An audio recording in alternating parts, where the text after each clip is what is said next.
Okay, so getting back into our coverage over Immortal X-Men, we do pick up with Immortal X-Men number 9. And I really like this book a lot because it really shows that Mr. Sinister is trying really hard to make sure that everything's under his control. And that right there is very important to mention. Now, as we dive into today's book, we actually pick up with Kitty Pryde. Now, when we do, it seems like a usual Quiet Council meeting. Now remember, the Quiet Council is really more of the government body for Krakoa.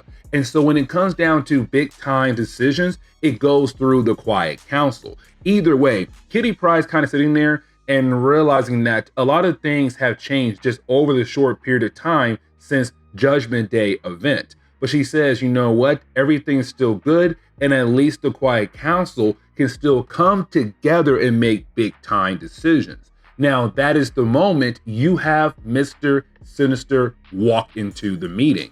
Now, when it comes to Mr. Sinister, remember, before the Judgment Day event, he was actually kidnapped by the Eternals. Now, with that being said, before he was kidnapped, the X-Men wanted to talk to him about the idea that there could be other clones of him out there in the world, because in the earlier parts of Destiny of X, we were introduced to a character known as Dr. Stasis. Now, when it came to Dr. Stasis, we learned that he was another Mr. Sinister, but we had no idea where he came from. And so the question is right now, who is the real Mr. Sinister? Is it the one on Krakoa, or is it Dr. Stasis who's working so hard to get rid of the mutant race? Either way, he does arrive at the meeting. And as soon as he arrives at the meeting, he tries to kill off Hope Summers. Now, here's the thing, because when it came to Hope Summers, he did not want her on the Quiet Council at all. And so this is him trying to get rid of different members of the Quiet Council, but starting off with Hope Summers. The problem is, though, Destiny, who has the ability to see the future, sometimes it's just a possible future, except this time she realized, oh no, what he's trying to do.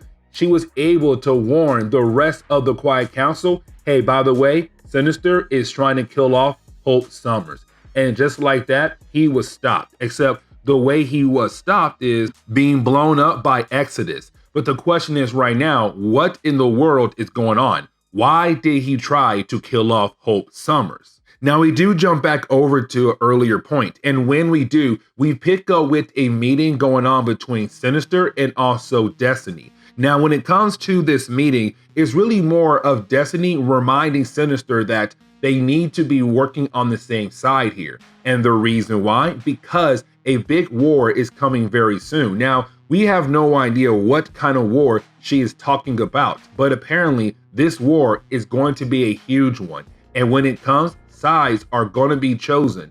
And the thing is, people have to choose the right side to basically help the mutant race win that war. And so even though she hates the man so much, she's trying to reinforce the idea of working alongside with him, that he has to work alongside with her and other people that he may not like to work with. But at the same time, he feels like he cannot trust her at all.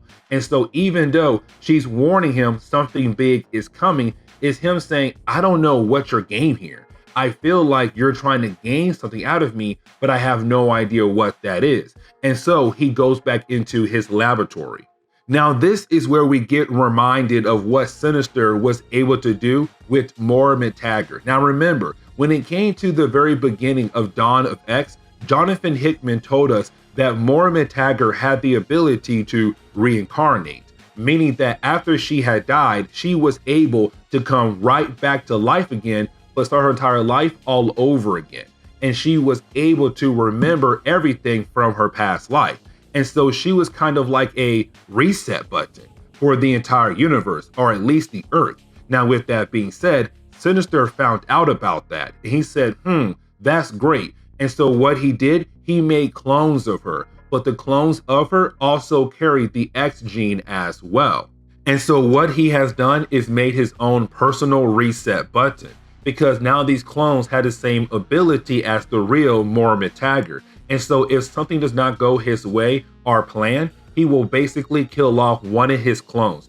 and that clone will be able to send everything it remembers about that current timeline into the next clone, or possibly into the next version of Moira Taggart. And so yes, he has his own personal reset button, because once he's able to reset the timeline and then meet her in the new timeline, he'll just download everything that his clone remembers, and also the real Moira Taggart remembers as well. And once that is done right there, he'll know what to do and the next steps to take in the new timeline.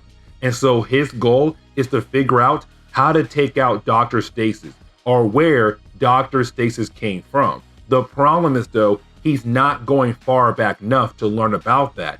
His main goal is to kind of just pick up and kill off the Quiet Council, because once they're removed, then he'll be able to focus on Dr. Stasis.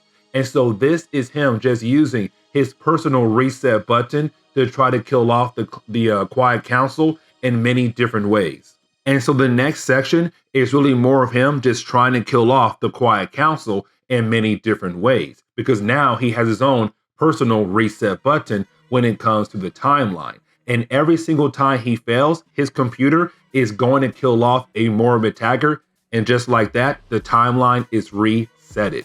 Here's the thing though, every single time he tries, he keeps failing. Now at first, he is not able to kill anybody at all. And the reason why? Because Destiny is always there to warn the Quiet Council that he is trying to kill someone off. But the thing is though, each time he does reset the timeline, he is learning from his mistakes. And so he's getting better at killing them off in many different kinds of ways, to the point where he begins the process of killing off at least 2 to 3 or 4 members of the Quiet Council. But the thing is, he wants to kill off the entire Quiet Council, especially Hope Summers. But the thing is, he keeps failing over and over again. And we see him try 9 different times. 9 different times this man had reset the timeline and has been trying to accomplish one single goal, which is to kill off the Quiet Council. And so that is when we go into Mr. Sinister's last life, the 10th life. And we kind of find out that he finally has a strong enough plan that can help him begin the process of killing off the Quiet Council. Because what he realized, if he's able to kill off Hope Summers, he'll then be able to kill off at least 3 more members of the Quiet Council. Once he does that, he'll then be able to get the heck out of there and come back later and kill off the rest of the Quiet Council. And so when he arrives at the actual meeting this time, he tells the members of the Quiet Council that he has some kind of psychic imprint. And when it comes to this imprint, it will prove that he's actually innocent, that he did not create Dr. Stasis, some clone of himself. And so what he tells the Quiet Council, let the members who are psychic to read my minds. Now, the only ones who are psychic is Emma Frost, Charles Xavier, and Exodus. When it comes to Hope Summers, she can borrow other mutant powers. And so she also wants to read the mind of Mr. Sinister. And so she borrowed the powers of Exodus. But what he did was he actually created some kind of psychic bomb. And with this bomb, it trapped all the psychics into his mind. And then he made them release a huge amount of psychic energy. And just like that, Charles Xavier, Emma Frost were killed off, bam, bam, in matter of seconds. And with Hope Summers and Exodus unable to move, bam, bam, 2 more dead right there. He was able to kill off at least 4 members of the Quiet Council in a matter of minutes. Now, when it comes to the rest of the Quiet Council, they could not react in time. And the reason why? Because of the psychic blast that was released thanks to the psychic bomb that forced the psychics to release a huge blast that sent the other members flying back. And so once they come back to the Quiet Council area, Homeboy dipped out, and now they have 4 dead members of the Quiet Council. And so now you have the rest say, okay, it's time for us to get revenge on Mr. Sinister. And this is where we are going to end today's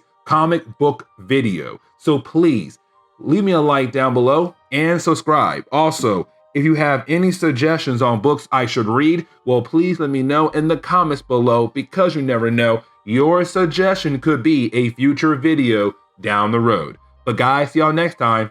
Later.